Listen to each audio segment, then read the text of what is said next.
If you follow the news about housing and homelessness, as I know at least a few of you do, you might have heard that HUD declared that housing is a human right.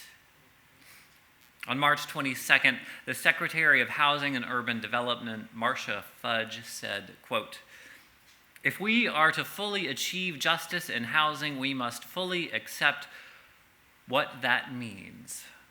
Justice in housing is everyone realizing the fundamental truth: housing is a human right." End quote. In some circles, the statement, "housing is a human right," is bold or even controversial. It leaves me a little bit confused, to be honest. Understanding housing as a human right is actually pretty straightforward. The right to housing is explicitly named in the UN Declaration of Human Rights. Written in 1945, the UN Declaration of Human Rights is the document that brought the very idea of human rights into our general awareness. And we, the United States, represented by Eleanor Roosevelt, were among a very small handful of countries that wrote that document. On paper, the United States has espoused the idea that housing is a human right for 77 years. But looking around Orange County today, you certainly wouldn't believe it. So today we're going to spend some time in the gap between what we've said and what we've done to ensure that people have basic protection from the elements here in the United States. There is some serious cognitive dissonance that we're going to explore. People throw around this phrase, human rights, quite a lot, but we don't spend much time chewing on what it actually means. Human rights are rights that belong to individuals and sometimes to groups simply by virtue of being human. I think we all know that much. But how does a right land in that universal category? As I was researching this week, I found out. I invite you to consider how various rights get identified in that category.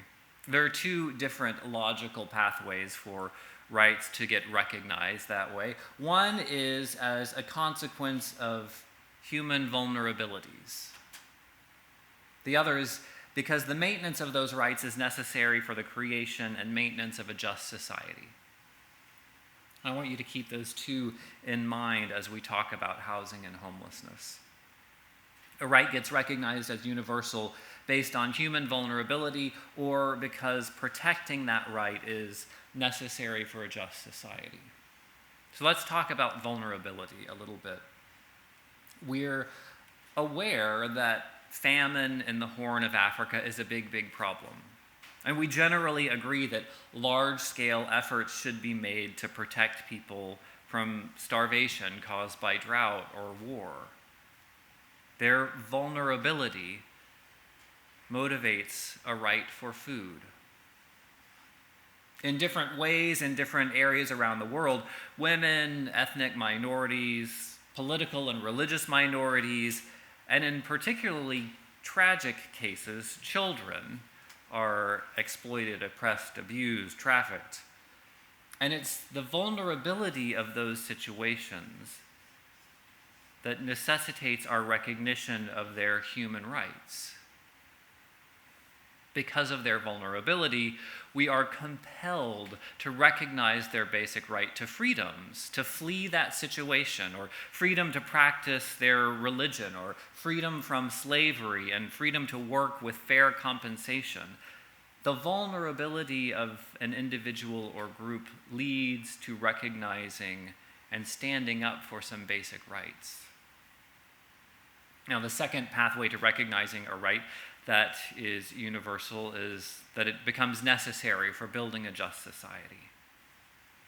In order for us to claim to be just or moral society, there are some universal things that have to get lifted up. Now, historically, some of the stepping stones that led to our understanding of human rights were the abolition of slavery here and in other countries, and women's suffrage, and the protection of workers, especially the protection of children from work.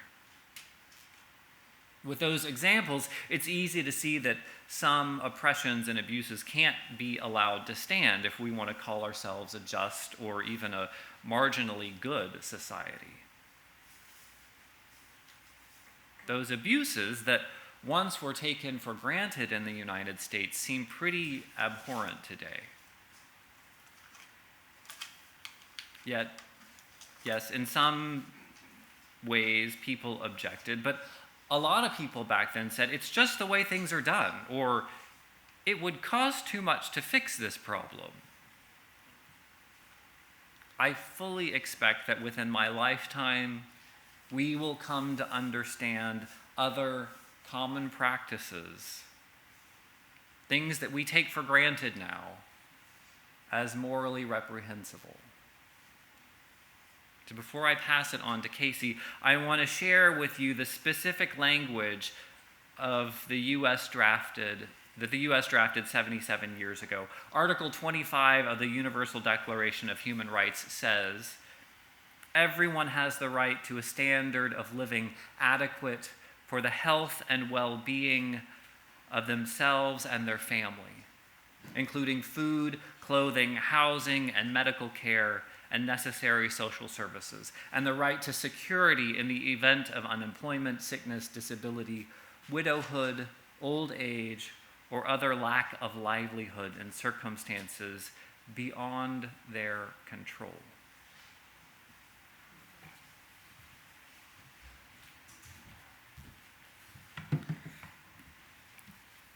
Reverend Kent has spoken at length about our neighbors from afar and the tug at our heartstrings when we bear witness to the suffering and tragedy that puts them in precarious positions. But what about those unhoused siblings in our own backyards? What circumstances befell them that they find themselves without a home to call their own? A particularly nasty, pervasive myth dates back centuries, way back to before the Bible.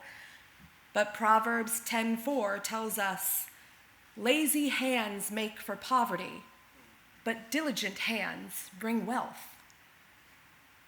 The myth that if we only worked harder, we would want for naught. If unhoused people just got a job, they wouldn't be without a home. They're just too lazy to work. People just want handouts. We hear this rhetoric time and again, coming from political leaders, even our own families and friends, with little thought for the honest, systemic issues that cause poverty and can lead people to experience homelessness. These incorrect assumptions have deep, gripping roots throughout time and across centuries and cultures. And even our modern misconceptions of alcoholism and drug abuse are linked as for certain causes of homelessness. But it's a lot more complicated than that.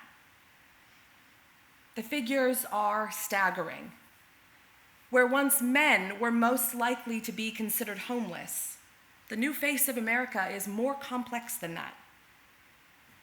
The most recent data for the unhoused in America is a little bit skewed, no small thanks to COVID presenting issues with accurate counts of our sheltered and unsheltered homeless neighbors. But as of 2020, more than 580,000 people in the United States alone fit the bill.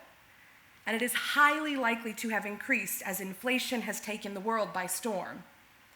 And yes, while men are still the most likely to be unhoused, women account for nearly 40%, due in no small order to domestic, physical, and sexual abuse, with nearly 85% of them bearing a history of being abused. Families make up nearly 30% because of stagnating wages, lack of employment opportunities, and of course, a severe lack of affordable housing. This is the highest number of families without a permanent home since the Great Depression. The numbers of youth under the age of 25 and the numbers of veterans have also seen increases. It's worth noting that almost half of the unhoused youth identify as LGBTQ. And equally troubling is the lack of mental health support for our returning veterans suffering injury of body, mind, and spirit. These are communities that we know already lack basic support networks. Add to these any combination of physical or psychological disability, chronic illness, chronic addiction, and we have a recipe for a crisis. And worst of all, once someone finds themselves experiencing homelessness, it is exceptionally difficult to escape it alone. But unfortunately, there's no simple fix for any of it.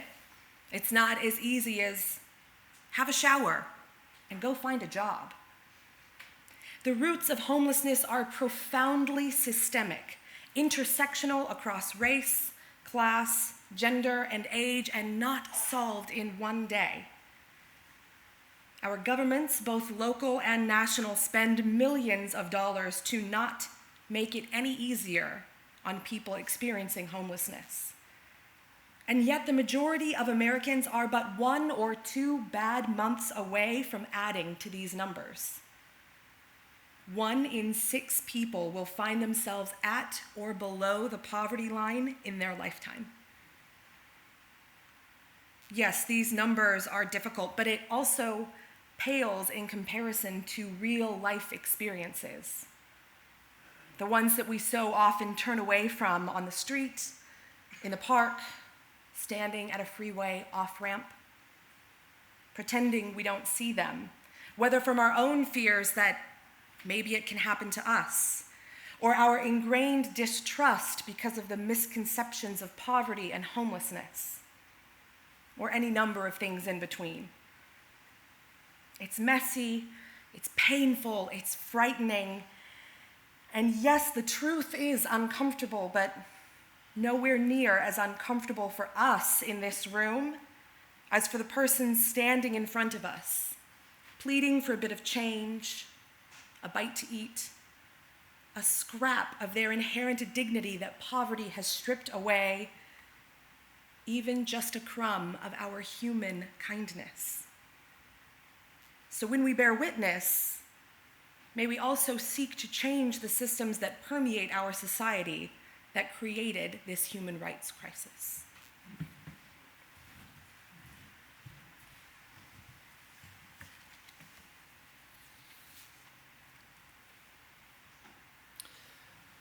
Where I live in Fullerton is a bit of a thoroughfare for unhoused people. I know between last Sunday and this, I'm painting quite the picture of my neighborhood.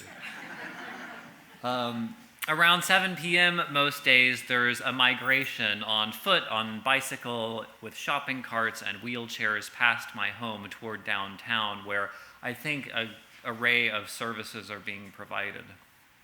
Occasionally, people camp in various corners of our condo complex. The only time it's really unnerving is when I'm walking my dog at night and encounter someone who seems really agitated. You've all had your own encounters with people experiencing homelessness. At the very least, you encounter folks asking for money or food at busy intersections on the street. And I will fully admit, encountering people whose lives seem to have fallen apart at the seams makes me uncomfortable. It should make us uncomfortable to see human beings without a safe place to dwell, especially those who aren't able to bathe or clothe themselves adequately. Speaking of segregation, Reverend Dr. Martin Luther King Jr. famously said, "There are certain things in our nation and in our world about which I am proud to be maladjusted, and which I hope all people of goodwill will be maladjusted. The hunger and homelessness of our neighbors, our fellow human beings, is certainly among those things. When I feel that discomfort rise in me, my very imperfect practice is to remind myself, there, but for the grace of God, goes me. It's a pretty scary statement, but it is the only response in line both with reason and with our faith. Anyone that we know and love could be afflicted with mental illness or addiction. And in fact, many of them are. Anyone we know and love could fall through the financial cracks due to a major medical issue. There, but for the grace of God, go I. Part of us, I think, knows that. I believe that fear of the reality is what fuels a willful ignorance around homelessness.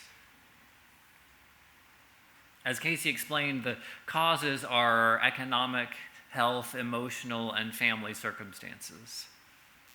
Yet in our fear, it's so much more comfortable to think that someone landed there out of laziness or moral inadequacy. The myth that people choose homelessness, the myth that they're lazy or morally lacking, or worse, the absurd lie that there just isn't enough money or space to go around. All of those illogical constructions, I think, distract from the reality that that person on the street could be your neighbor, your sibling, your child, even ourselves. And that's hella scary. As I was researching homelessness and human rights this week, I came across a quote from the UN specialist on homelessness, Leilani Farha.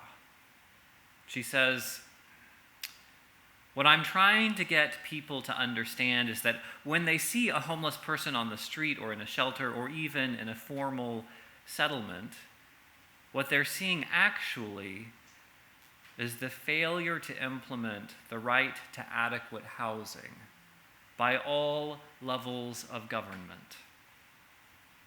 Rather than look at the individual and say, oh, that person landed there because of some personal characteristic or trait, what is really at play there is failure of governments to implement their human rights obligations."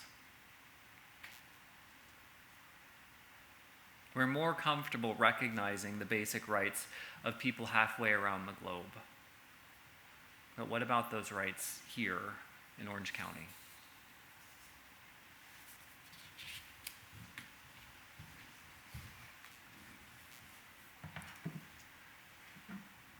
Things that are considered systemic are inherent. They are generally by design, even if one by no means recent. And when we use the term systemic alongside power structures, we get things like racism, sexism, and poverty.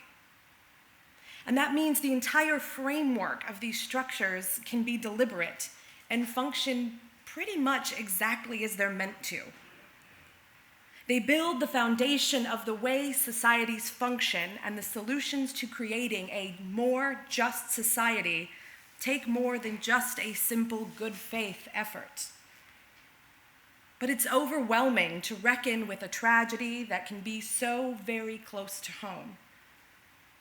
How do we affect any type of change when we ourselves may feel helpless and hopeless in the face of such turmoil and uncertainty? Thank you to our own Rona Henry, who has supplied us with some pretty concrete ways that we can all get involved. Use your voice. The power of our voices as constituents is great. We just saw that this week with some of our election results. And using it at our local levels is paramount. Our local city councils have great sway over the goings-on in our cities. That's the whole point of their job. Encourage them to contact local council members. I encourage you to contact local council members. But urge those council members to be proactive in having community development staff make recruiting affordable housing developers a priority of their work. Money talks, folks, and we can encourage them to devote city funds to these projects. Ask your council members to pass resolutions clearly, unequivocally declaring housing as a human right. We know this can be done. The city of San Diego passed such a resolution just 2 weeks ago, with Council President Sean Elo Rivera stating, "Housing is a human right, and we must make this declaration to ensure we as elected leaders and our whole community own our responsibility to take the actions necessary to ensure every San Diegan has a real opportunity to have the decent and stable housing necessary for a dignified and healthy life." So let's work together to make sure our city representatives know that we seek this for all people, not just the few who can afford it. How many of you are aware that Tapestry has its very own advocacy initiative doing exactly this work? We should all be familiar with the term welcoming neighbors home. And they have various opportunities for involvement, from clothing and food drives and serving fresh meals to digging into the really concrete housing work. There's something that we can all do with welcoming neighbors home. And I'm sure if you asked Rona for any ideas, she'd have plenty for you. Tapestry also has its own ongoing food drive right here in the lobby every Sunday. And our deepest thanks go to Judy Tracy, who often delivers these goods to those who need in local food banks. And for more opportunities to learn about ending homelessness in Orange County, you can visit unitedtoendhomelessness.org. Homelessness is not just an out there problem. It doesn't just happen to those people who are displaced by war, famine, drought. It's not just in poor rural counties in other states. It happens, is happening, and will continue to do so right here in Lake Forest, right in our own backyards. As long as housing remains unaffordable, wages untenably low, healthcare unreasonably inaccessible, this will continue to be the reality for the nearly 6,000 of our siblings in Orange County alone who are experiencing homelessness. Our healthcare workers, our veterans, our bus drivers, our teachers, our hotel workers, our intern ministers. All of us can be additions to this growing number of homelessness.